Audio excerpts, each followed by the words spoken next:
Setiap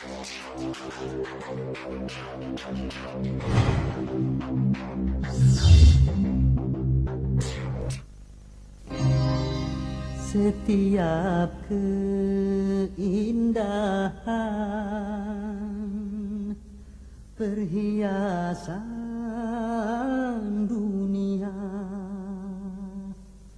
hanya istri saleha perhiasan terindah.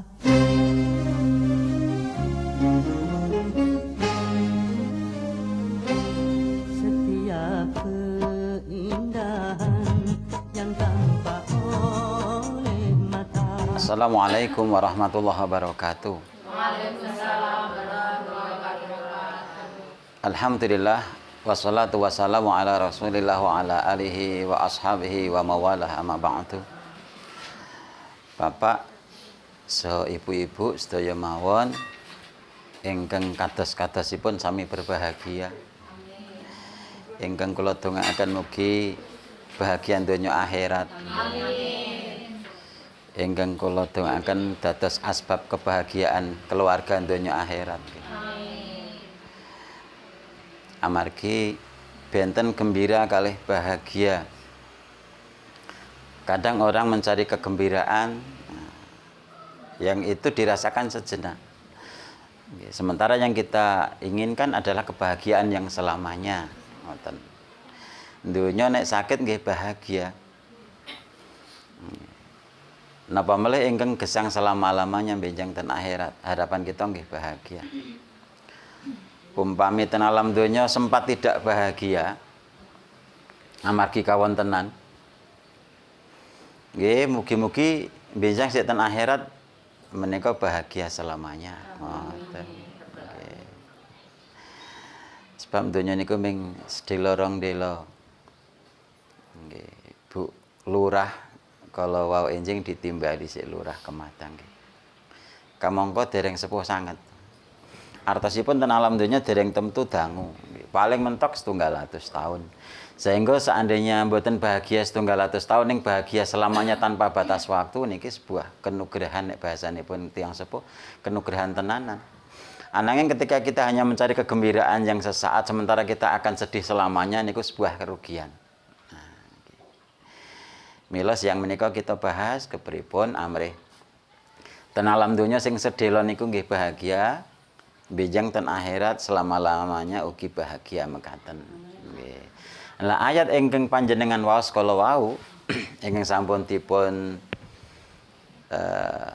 terjemah utawi dialih bahasakan ten Ustazah Harni nggih, Ibu Suharni. Sehingga kita paham menapa ingkang dipun waos kala wau. Ternyata di antara sebab atau bagaimana kita bisa bahagia itu kalau pun ngendikaaken dengan cara mengikuti Rasulullah Sallallahu Alaihi Wasallam sebagai wujud cinta kita kepada Allah. Ngoten. Dados biantun niku saged bahagia menawi cinta kepada Allah dan dicintai Allah. Ngoten niku kula ambali. Kita ini akan benar-benar bahagia ketika di dalam hati kita ada kecintaan kepada Allah dan kita juga dicintai oleh Allah. Allah cinta kepada kita. Okay. Maka Allah menyampaikan supaya kita nggak bingung bagaimana wujud cinta itu kepada Allah itu kita ungkapkan dan bagaimana realisasinya begitu. Maka Allah nyatakan, "Qul in kuntum tuhibbunallah fattabi'uni." Di surat Ali Imran ayat pinten wau?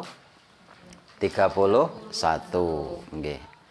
Qul nyatakan wahai Muhammad, in kuntum tuhibbunallah, jika kamu mencintai Allah, fattabi'uni, maka ikuti aku. Jadi sebagai wujud cinta kita kepada Allah adalah mengikuti siapa? Nah, dereng nyambung. Kula ambali. Ini kita sami nyatet. Estunipun mboten sah dicatet. Nggih. Mas Sofyan sampun mbiyantu mengke hasil rekaman menika di-share ten nggen link menika dikirimken ten nggen jenengan sami mawon. Nggih. Utawi fokus dua-duanya jenengan saged nyerat lajeng mungkin apa ingkang kita bahas jenengan nyambung. Nah, kula ambali. Allah ingkang Maha Leres dawuh, "Qul in kuntum tuhibbunallah fattabi'uni." Katakan wahai Muhammad, nggih, in kuntum jika kalian semua tuhibbunallah mencintai Allah, fattabi'uni, maka ikuti siapa? Ikuti siapa? Kurang fokus dah. Yang benar taatilah Allah dan Rasulnya. Aku itu Allah apa aku itu Rasul? Rasul, taatilah Allah. Saya ulangi. Iya. Allah. Nggih. Jenengan fokus nggih. Ikutilah aku. Qul, mencintai Allah. katakan wahai Muhammad. Iya. Apa yang harus dikatakan oleh Nabi Muhammad? In kuntum tuhibbunallah, jika kalian mencintai Allah, fattabi'uni, maka ikuti aku. Jadi yang berkata kan Muhammad.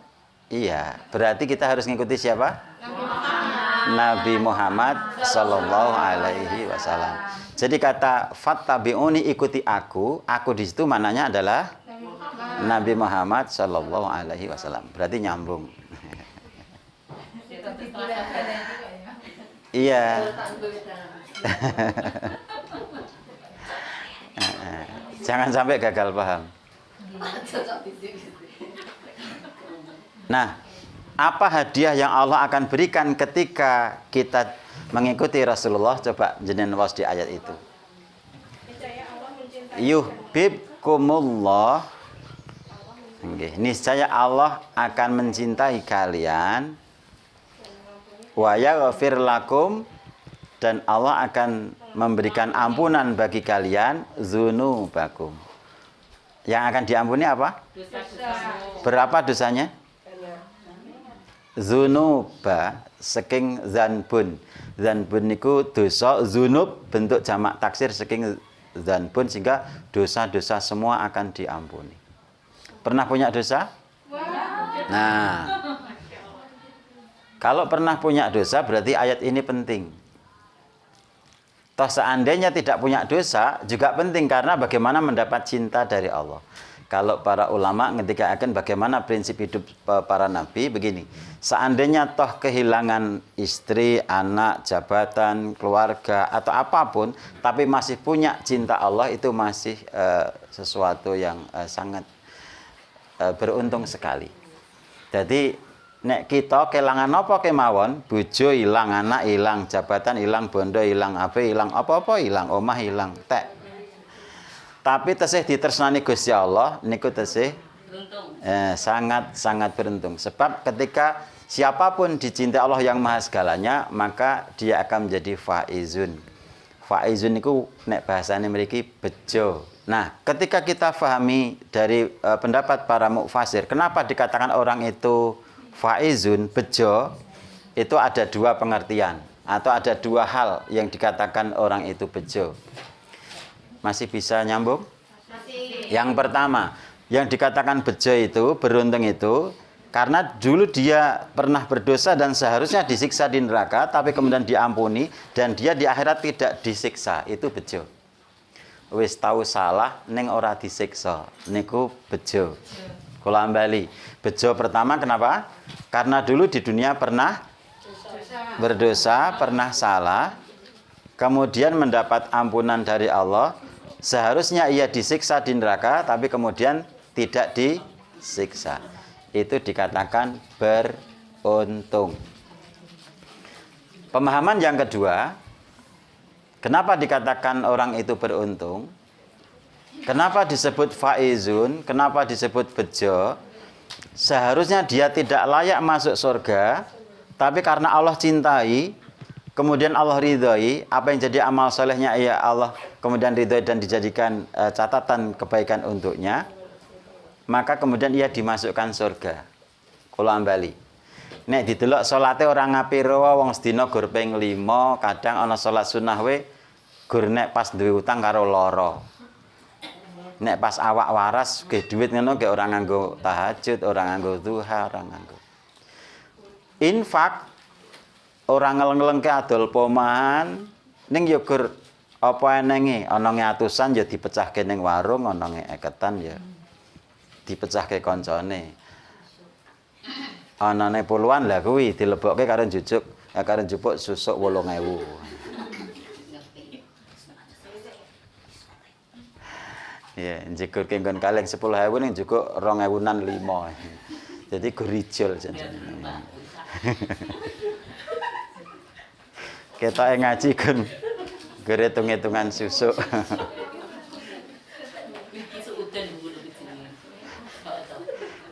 Bukan suudon mau lihat langsung kok.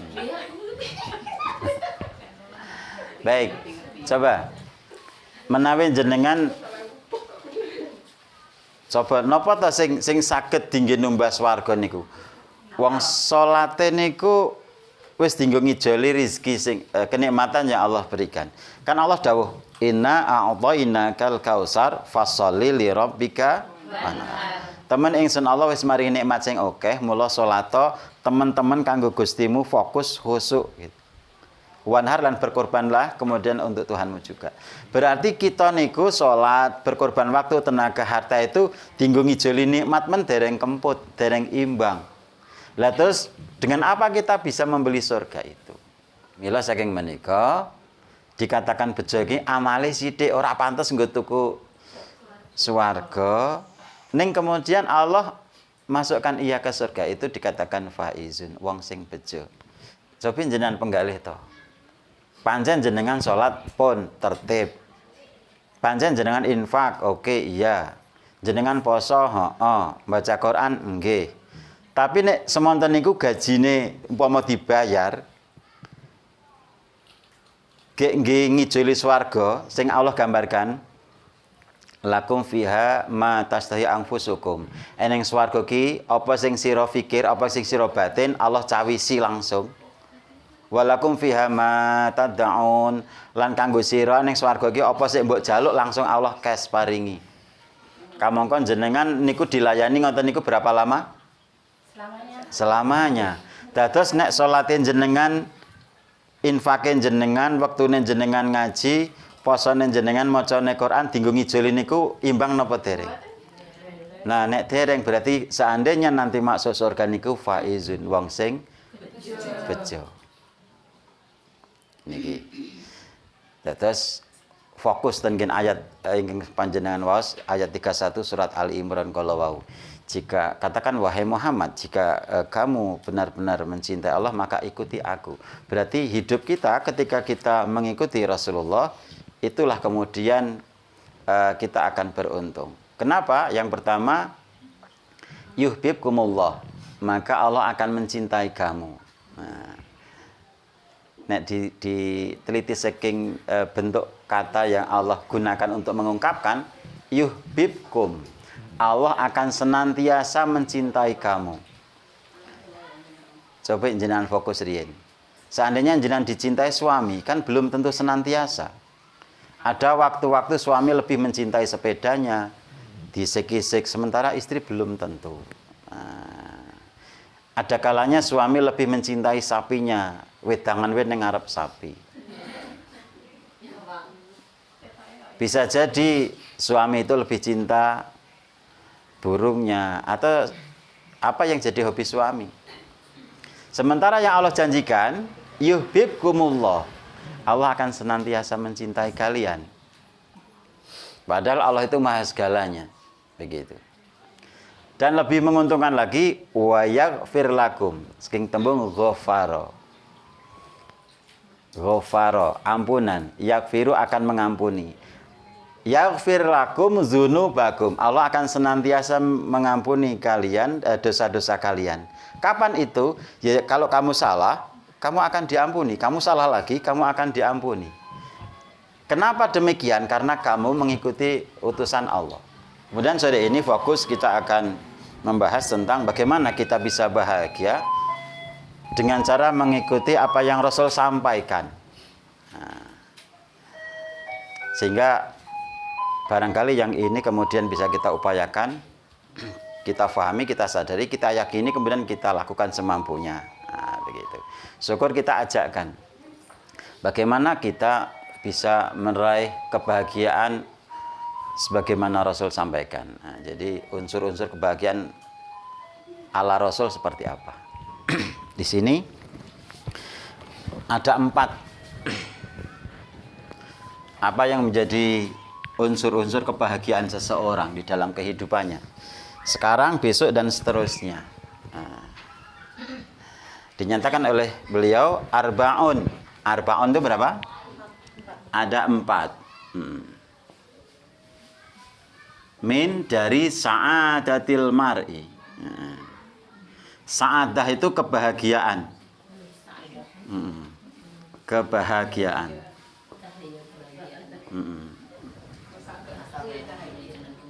Sa'adah itu kebahagiaan. Al-mar'i seseorang.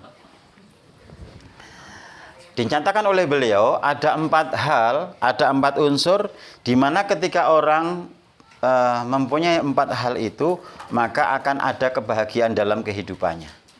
Yang pertama, jenengan cermati nggih. Yang pertama, Ayyakuna zaujatuhu sholihatan. Ayyakuna niku sing tembung kana yakunu ditambah an. Kana yakunu kun. Yakni yang pertama bahwa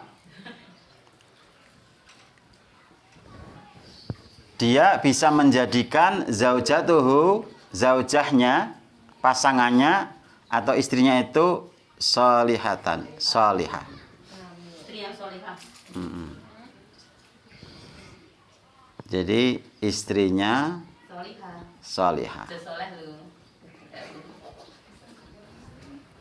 Jadi orang itu akan bahagia ketika punya istri yang Solihah. sholihah. Kalau seseorang itu wanita, maka dia punya suami yang Soleh. sholih.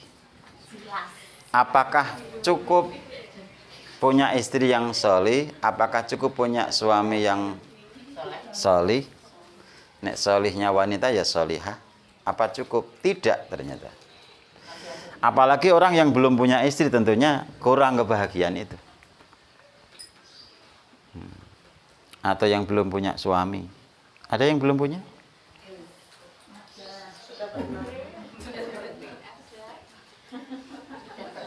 Ya dibantu. Wa niku napa? Dan waladun waladani aulad. Nah, berarti anak. Kalau dalam bahasa Arab waladun itu anak jumlahnya 1. Kalau waladani 2, waladaini 2. Kalau aulad Banyak anak. 3 atau lebih. Minimal ya 5 lah. Umpama nek minimal 3 kalau menurut ini.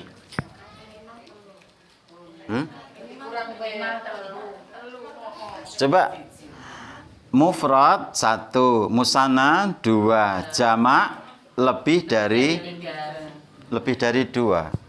Bisa 3, bisa 10, bisa 15, bisa. Auladuhu abroron. Nggih. Api-api birun itu api abror. Kalau haji namanya mabrur. Kalau umrah mabrurah. Jadi punya anak-anak yang jumlah banyak dan baik-baik.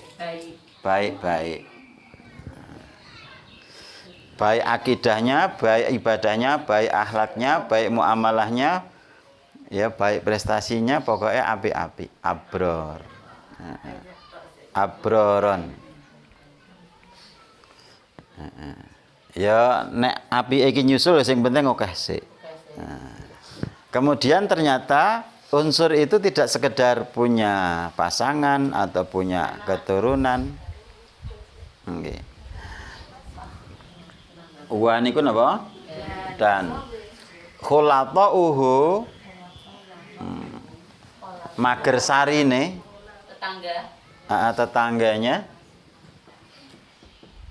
tetangganya salihin, orang-orang yang Soleh. solih solihah.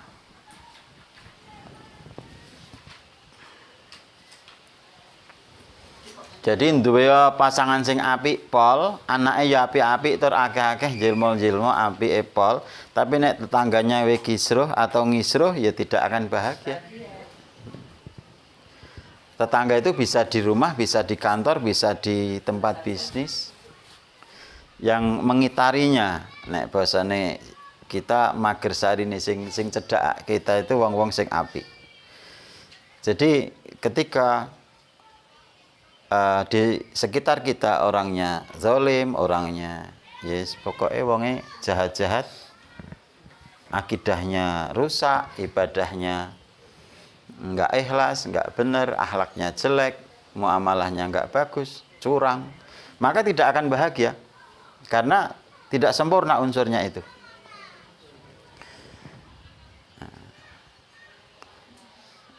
Kemudian ada unsur yang keempat. Wa ayakuna, dan ada rizquhu, rezekinya, atau dan menjadi rezekinya itu didapat di balad itu negeri atau negara, negerinya sendiri. Meskipun dia solih, meskipun anaknya banyak dan bagus, tetangganya baik bagus, tapi kalau golek rezeki ning manca negara 5 tahun pisan tilik. Bisa iki iso video call. Tapi ada yang tidak bisa ditransfer dengan telepon. Ya, hadiah-hadiah tertentu mestinya. Nah, nek pit iso dipaketke ya? Bisa. Nek telo madu bisa. Tapi ada sesuatu yang tidak bisa dipaketkan. Nah, sesuatu yang tidak bisa dikirimkan lewat email, tidak bisa transfer lewat rekening, tidak bisa dikirim lewat paket. Nah, sehingga mengurangi kebahagiaan itu.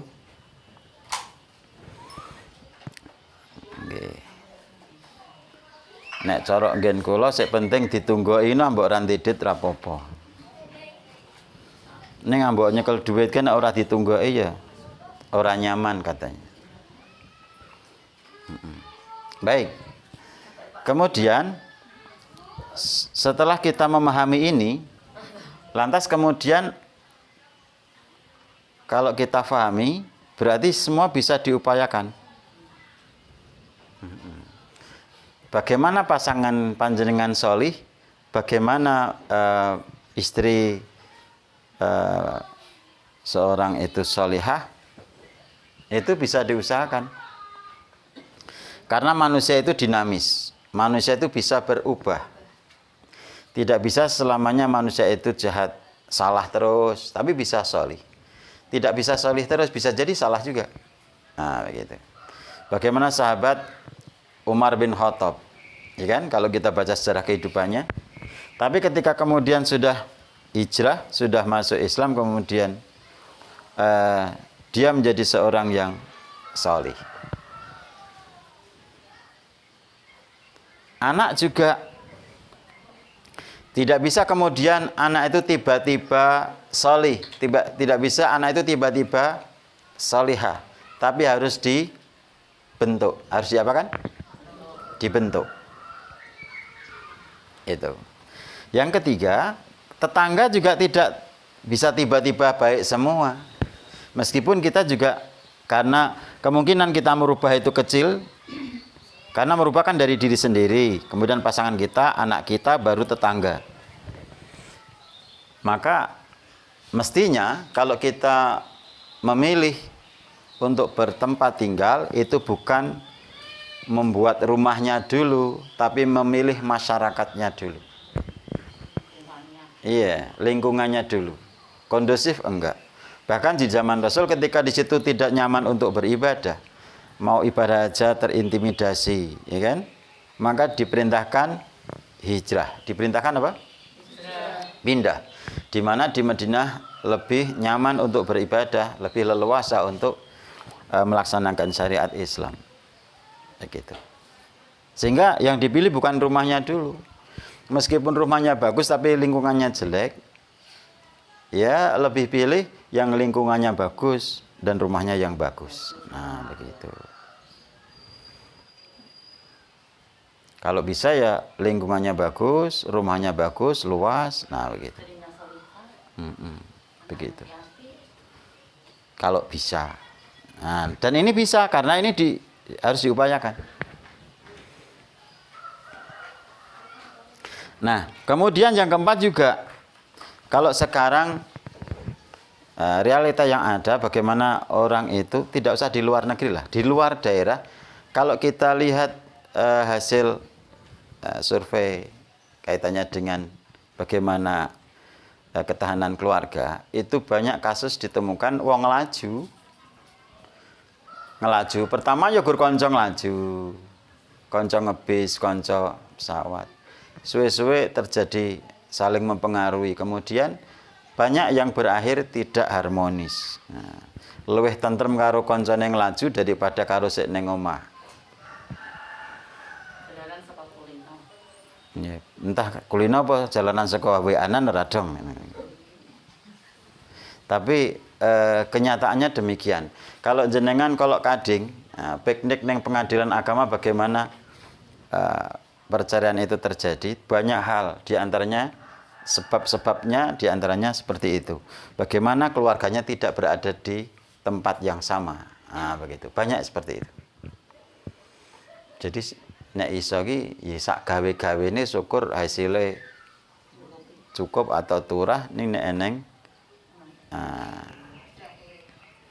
negarane dhewe. Ada yang temen sing sudah ASN, di sana juga ASN, tapi tidak mau. Sing istrinya karena sudah punya posisi tidak mau ke sini dan di sini tidak mau ke sana. Karena sudah nyaman. Akhirnya cerai. Ada lagi yang satu di sini di Jogja sudah ASN, kalau dilihat gajinya sudah cukup. Karena dapat ada lauk pauk, ada gaji, ada remunerasi, ada macam-macam lah. Tapi yang satunya ada di Jawa Barat punya posisi direktur juga. Sehingga tidak mau saling mengalah. Yang di sana karena sudah punya posisi, di sini juga akhirnya terjadi perceraian. Tidak bahagia. Berarti betul apa yang disampaikan Rasul dari dulu ya. 1400 tahun lebih. Jauh sebelum kita berada ini sudah disampaikan. Bahwa orang itu bahagia ketika memenuhi unsur-unsur ini. Nah, sekarang pertanyaannya, yang ada pada kita, masuk enggak untuk mendapatkan kebahagiaan? Peluangnya, nomor satu jelas, jenengan solihah, apalagi nama lembaganya atau nama majelis taklimnya Mar'atus Solihah. Berarti berpotensi bahagia banget. Kemudian auladu abroron, jenengan punya potensi, apalagi sebagian besar ibu guru. Berpotensi bagaimana memproses menjadi anak-anak yang abror. Kemudian ini melibatkan lingkungan, ada teman, rekanan, ada pokoknya sekitar sini. Ada kajian, ada taklim. Maka berpotensi juga. Kalau ini jelas. Kalau sampai waktu ini ada suami jenengan yang masih kerja di luar negeri, dibujuk, dirayu. Bagaimana? Saintu-intu elah. Wong rezeki niku sithik ya cukup, akeh ya kurang. Tak baleni. Rezeki niku sithik ya cukup, akeh ya kurang. Maka enten sik ngoyo-ngoyo direwangi nang luar negeri sampai ora ngerti anak bojo. Duitnya iso mulih tapi kasih sayangnya tidak. Sehingga tidak ada kebahagiaan. Nah, ini tidak hanya di dunia, bisa jadi berefek di akhirat juga ketika kemudian dibiarkan berlarut-larut. Kita akan bahas bagaimana mengupayakan yang pertama, unsur yang disebut Rasul paling awal. Kalau ini mu'anas berarti di sini tak. Antakuna zaujatuhu sholihatan.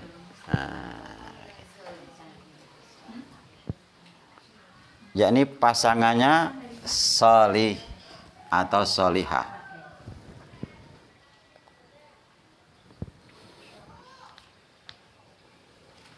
Jadi ketika jenengan menghendaki suami jenengan bahagia, maka jadilah istri yang salihah. Kalau seorang bapak menginginkan istrinya bahagia, maka dia menjadi suami yang salih. Nah, kriteria salih sudah sering dibahas. Kriteria salihah sudah sering dibahas. Maka tidak akan dibahas sore ini. Kalau garis besarnya Rasul ngendikake wanita sholihah itu yang ketika dipandang menenteramkan jiwa. Jadi tidak harus ganteng, tidak harus cantik. Karena kalau wanita pasti cantik. Nah, begitu. Artinya relatif sekali cantik itu. Nah, bagaimana agar wanita itu cantik di mata suaminya? Maka caranya tidak usah suami itu membuat pembanding. Nah, gampang toh? Tak baleni. Bagaimana seorang suami di mata panjenengan istri-istri itu ganteng? Nah, betul. Sudah selesai urusan. Aja seneng jejer. Nggak usah membandingkan, apalagi membandingkan yang tidak sebanding lah, itu ya bahaya. Apapun keadaannya, terimalah itu yang terbaik, begitu. Kalau ada sesuatu yang kurang, pasti di balik itu ada kelebihannya. Tak baleni, ki penting. Dawe Gusti Allah, seandainya ada pada pasanganmu itu sesuatu yang kamu pandang kurang, pasti di balik kekurangan itu Allah kasih kelebihan-kelebihan yang lain. Begitu. Mungkin rata gandeng ning sabare pol. Nah, mungkin sregepe pol. Nah, resian, piro-piro entek resian. Orang kerapen. Jadi pasti ada kelebihan, sehingga jangan dibandingkan kelebihan orang dengan kekurangan suami. Pasti di situ nanti akan ya tidak banding. Paling tentrem itu nggak usah membandingkan. Termasuk gaji. Termasuk apa? Tak ulangi, ki urung fokus. Termasuk pendapatan suami, jangan sekali-kali dibandingkan. Nek dibandingkan kemudian pemeneh bayang-bayang ke. Kae wis pegawai, ke isik bisnis, ke isik. Nah itu, tidak boleh. Coba saya beri pertanyaan, kamu jawab. Lebih bagusnya istri itu tahu atau tidak tentang gaji suami? Saya beri pertanyaan, renungkan dulu, kemudian pikirkan, kemudian dijawab. Gaji ya itu ya. Pertanyaan saya adalah, lebih baik istri itu tahu jumlah gaji suami atau tidak usah tahu saja? Tidak usah. Tahu. Tuh kan? Aku tidak usah. Ya.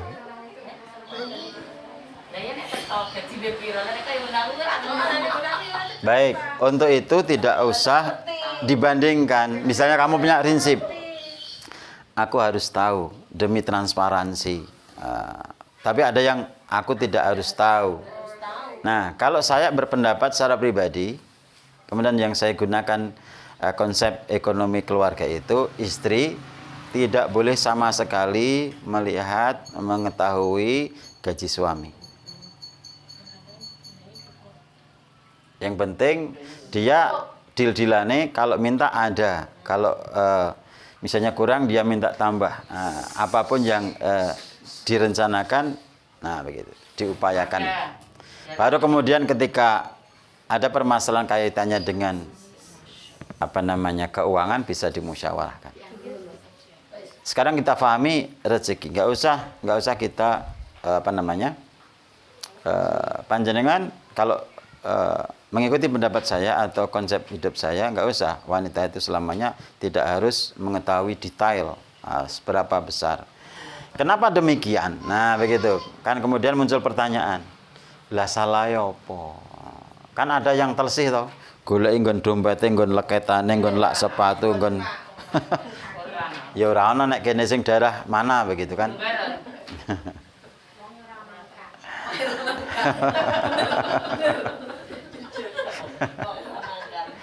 Karena bisa jadi berubah pikiran kalau tahu suaminya kok jebule suamiku ki tumpukane we sampai duitnya don jamur-jamur.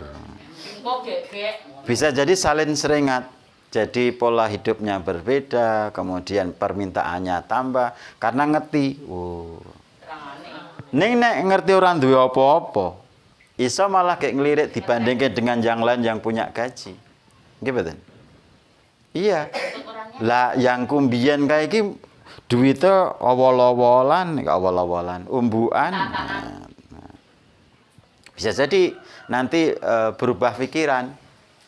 Tapi ketika ya seberapapun adanya nanti suami kasih nafkah, tanggung jawab, sepiro butuh musik penting iso dinggo urip layak begitu. Aman-aman saja. Begitu. Nah niki saged panjenengan evaluasi diri. Nek ngono aku wingi iki kepiye? Meskipun panjenengan tidak harus sama dengan prinsip saya di dalam berumah tangga. Jadi yang saya gunakan tuh sing penting kowe iki cukup begitu. Yes, pokoknya saya tanggung jawab. Nek kowe njaluk 10 tak kae 20 wis. Nah begitu. Nek kowe njaluk 50 tak kae 20. Begitu. Kula nyuwun tinggi SPP Mas, jupuken sak dompete. Nah begitu. Lah kene kok mboten enten lah ya cenoran tidur. Biar tahu juga baru aku pas ranti duit begitu. Lanjut pripun gampang. Nggih sing iso didol. Ngono kuwi. Itu. Sehingga apa namanya? Ketika suami itu apa namanya? Ya dapat rezeki ya, seberapapun ketika istri tidak harus tahu maka dia juga akan tentram karena seandainya suami cuman punya uang yang mepet sekali sementara istri punya pola hidup seperti ini, kebiasaan seperti ini bisa jadi resah suaminya. Duh, kayak engko tekan ngomah njaluk celak, kayak engko isik njaluk kitek, kayak kamu kan jelek kentik ke hidepe iki engko. Nah, bisa jadi malah ora tentrem kayak kuru ngono kayak. Iya. Begitu. Jadi ini sepele tapi ketika kita tidak perhatikan bisa jadi menjadi sebuah persoalan dalam berumah tangga. Iya. Karena karakternya begitu. Kaum wanita itu ditakdirkan dari sononya seneng harta. Seneng harta. Dari sononya. Nah, enten piantun putri mboten seneng bondo niku napa? Kelainan. Dari sononya harta. Nah, itu. Dikhawatirkan kalau dia punya karakter bengkok, tidak punya kendali, maka bisa merepotkan. Nah, begitu. Itu. Jadi yang solihah itu tidak sekedar dipandang menyejukkan hati. Ya meskipun cantik tapi memberatkan suami menjadi tumbuh uban sebelum waktunya misalnya. Ya kan? Jadi gur hasilnya sakmene ning jajaluke iki ngantek ngenulke anggaran terus gitu. Bisa jadi kemudian suami menjadi susah. Maka itu bukan yang solihah saya katakan. Karena dipandang menyenangkan hati itu tidak sekedar bentuk wajah cantik, mancung, putih, jelekenti, wangi. Bukan itu. Tapi bagaimana dipandang juga bersikapnya, bagaimana dia mensikapi suami ketika nggak punya uang, ketika suami sakit. Bisa jadi ketika sehat punya uang ditersangani, tapi ketika suami sakit-sakitan nggak punya uang malah minus, banyak tagihan, bisa jadi berkurang kesolehannya. Jadi kemudian mensikapinya ketus dan sebagainya atau ngopo-ngopo. Apalagi dia suka mengeluh. Nah, sehingga ketika kriteria dipandang menyejukkan hati itu tidak sekedar dipandang dengan mata, tadi dipandang dengan ya dirasa, nganggo hati. Jadi ketika cugetan, ngerti cugetan? Gampang nesu. Gampang nesu, ingut-ingut senengannya turu mengkurep. Ngapa orang meneri? Itu tidak membahagiakan suami. Apalagi pas suami posisinya pas kesulitan. Nah, ketika bisnisnya nggak lancar sebagaimana yang diharapkan. Ketika banyak kerjaan, ketika kemudian banyak pengeluaran kemudian. Yang itu seharusnya wanita itu sebagai stabilizer. Kalau suami panas dia mendinginkan, kalau suami beku dia menghangatkan, kalau suami telunya dia ngerem, kalau suami mogok dia yang mendorong. Itu yang disebut solihah. Begitu. Jadi tidak sekedar dipandang dalam tanda kutip sekilas tampak mata, tidak itu. Tapi yang dimaksud di sini adalah ketika menjadi yang qurrata a'yun, menyejukkan jiwa. Bisa jadi nggak begitu cantik, tapi ketika sabar, narimo, qanaah, setia, nada bicaranya itu tidak tinggi. Kan ada yang nyente-nyente, kayak tadinya suaminya mengkerat tadi. Nah, gitu. Dadi wedi kami gilanen. Turune gardu. Maksudnya keweden. Kami gilanen. Nggih, saking galake. Meskipun cantik jelita itu bukan termasuk solihah. Begitu. Maka termasuk nada bicara dikendalikan, jangan sampai kemudian melebihi nada bicaranya suami. Yang kedua apa ciri yang katakan solihah itu? Ketika diperintah maka dia taat. Itu biasa-biasa loh, standar. Tapi kalau dia taat sebelum diperintah itu lebih istimewa. Ngerti to lagiane suami ki pengine seperti apa. Urung sampai didhawuhi wis tanggap ing sasmita. Gitu. Jadi gurdiam serak ana ki ngerti gelase ngerti unjukane wis habis itu rasa dadak yem kayak joke yem. Enggak harus gitu. Orang malah suami lembur kopine yem. Malah jawabannya kopi. Jadi memang harus bagaimana panjenengan yang sebagai istri itu yang taat. Tidak sekedar taat ya. Taat banget jadi apa? Taat. Begitu. Kemudian juga diterangkan bagaimana istri yang saleh itu ketika ditinggalkan maka ia akan menjaga dirinya dan harta suaminya. Iya. Orang malah nek pas ditinggal WA koncone, nang nggonku lutisan. Lah ngapa mumpung bojoku ra ono. Termasuk menjaga harta suaminya. Suami ngasih hartanya, Mak, masak ke oseng-oseng. Suaminya pergi ya kepiye oseng-osengin ora nglener, dingeti.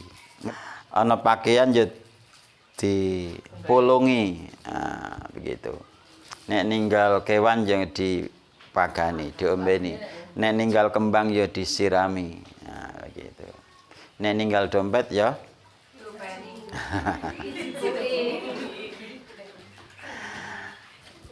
ampun malah geril ya, mumpung bapakmu reneng awul-awul sak eneng-enenge dibukai, dirogoi. Nah, begitu.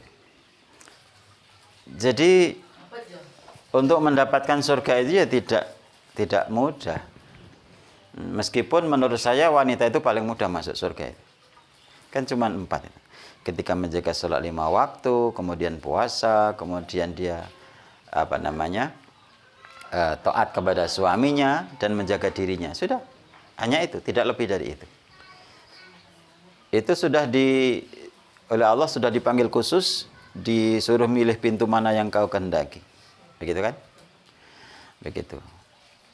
Tapi bagaimana kamu jadi orang yang taat itu tadi? Paling enggak nek dipanggil ya menyenangkan hatinya. Jangan sampai memunculkan kejengkelannya. Begitu. Itu barangkali ini saja satu poin. Untuk besok bagaimana membentuk. Karena membentuk tidak semudah bikin teh mudah ya. Membentuk itu apa? Makanan yang tidak langsung siap saja tapi melalui proses dibentuk. Kalau yang jadi kegemaran saya yang belakang ini adalah bonsai. Bagaimana menanam asem dari kelungsu kemudian tumbuh kena wis metu kulit arinya yang ini baru dibengkokkan dengan kawat, kemudian bagaimana diberi nutrisi biar cepat gede, kemudian kalau sudah gede untuk cabangnya bagaimana ya. Dan itu nunggu lama dan harus kadang-kadang perlu tegel. Kadang-kadang perlu iya. Karena bentukan itu tidak bisa hanya dibiarkan jadi terbentuk, apalagi anak-anak di zaman sekarang. Pokoknya dijarke wae, barane esuk yo gede dhewe, mudeng dhewe, paham dhewe. Enggak bisa. Wong dibentuk, direkayasa bagaimana agar kayak sampel yang ada. Tadi di dalam ayat tadi oleh Allah sebutkan bagaimana Zakaria oleh Allah dianugerahi kabar gembira berupa anak, namanya siapa? Yahya tadi. Besok dibahas. Bagaimana seorang Yahya kok bisa dikatakan dia generasi yang selamat ketika dunia, ketika mati sampai kemudian bangkit. Baik, itu saja dan kajian berikutnya nanti bisa dibahas bagaimana membentuk generasi yang abror, bagaimana agar anak-anak kita, generasi kita itu jadi orang yang baik-baik, aspek akidahnya, ibadahnya, akhlaknya, kemudian muamalahnya, begitu. Maka tentunya ini menjadi penting yang perlu perhatian kita, karena dibentuk saja belum tentu hasilnya seperti apa yang kita inginkan, apalagi tidak dibentuk. Begitu. Tapi nek dipaksa ditegeli gitu ya akhirnya ya insya Allah lah ada hasil. Begitu. Besok akhir bulan ini kita paksakan anak kita dibentuk di pesantren. Azizah nyusul Aisyah, Yahya, kemudian nanti sudah disiapkan 2 lagi. Ketika dipaksakan ya bisa. Nek di rumah Mas hafalke, Mas toran, Mas murojaah, Mas ziyadah, gur ya. Tapi ketika disambi nonton HP, disambi nonton TV, disambi bal-balan, nggak jadi-jadi. 6 tahun cuma dapat berapa? Ya paling 5 atau 6 juz. Tapi ketika di sana dipaksakan, setahun 7 bulan bisa rampung. Kenapa bisa? Ya, ternyata cara memaksakan itu tidak sekedar ditunggoi, diarahkan, enggak, tapi memang ada aturan yang ya seperti bonsai tadi, kadang perlu ketegasan, perlu ya jane ora patek wintolo ning ya. Seperti itu. Nek kita ora wintolo mesakake sik bocah, so nek gede ya mudeng, wow, kita akan kehilangan. Kita akan kehilangan kesempatan. Begitu. Tapi perlu kita ambil tindakan bagaimana agar anak itu terbentuk. Dan ini aset, ini investasi besar. Ketika ini hilang, kita akan kehilangan yang banyak sekali. Sehingga jadi penting bagaimana pembahasan nanti atau yang akan datang tentang bagaimana membentuk anak menjadi anak yang abroron atau yang baik-baik.